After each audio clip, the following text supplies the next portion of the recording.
old, I knew more about computers than any kid in my second grade class. You know, I mean, we had Pong.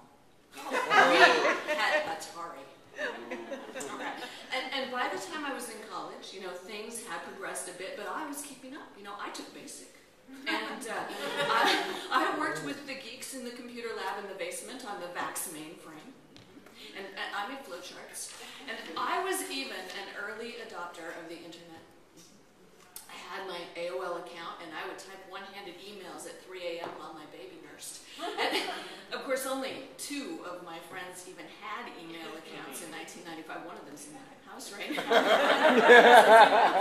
And they only checked them about once a week, so it wasn't particularly efficient, but it was revolutionary to be able to send a message to your friends in the middle of the night without waking them up. She took me on a walk up a narrow dirt trail in woods, and we were just out of sight of the resort, and she asked me, "Do you ever play naked?" Without waiting for me to answer, she took off her clothes. I stood there with my mouth agog. "Take your pants off," she said. "Let's smell butts." I said, "Excuse me? I'll smell yours, you smell mine." So we did. Then, pointing to my young manhood, she said, "If you put that in here, I'll have a baby." I was 5 and a half. I was just getting interested in the sex part. Then we heard voices up the trail. We hurriedly put our clothes on and ran back to the resort. We did this every day.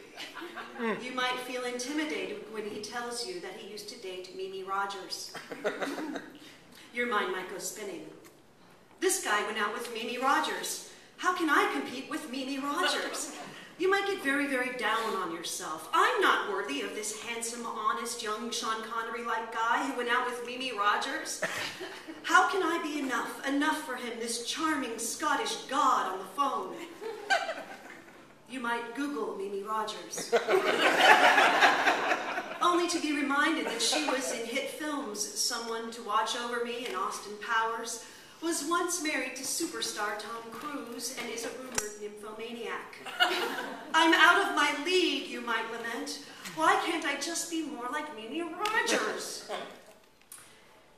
At some point, and it irritates you later that you can't recall the exact context of the moment, he starts talking about never finishing high school.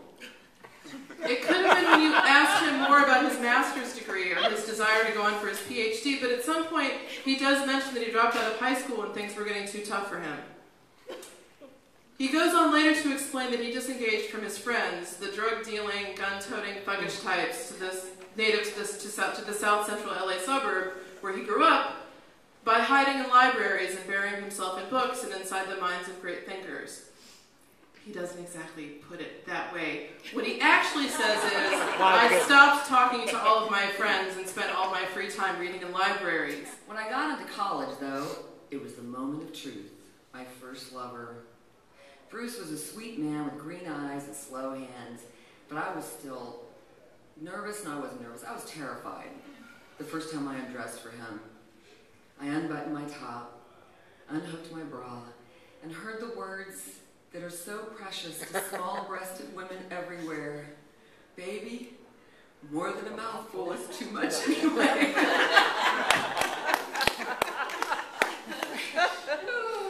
And with that, he became the first in a long line of men who would whisper that phrase. And I still love every one of them for it. So, how did I get breasts?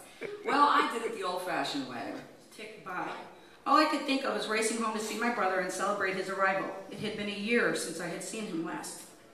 That night we drank bowl of wine, danced to the Pointer Sisters, sang along with Led Zeppelin, and had fun until the wee hours of the morning. I was elated. The next morning he crawled into bed with me. We lay there as he told me about the Indian Ocean and how beautiful it was, and how when the sun set it cast a red spell over the water. I listened to his stories about crossing the meridian and a strange ceremony initiating them into their rites of passage as international sailors. They dressed up like women and painted their faces and downed shots of alcohol while doing tribal dances.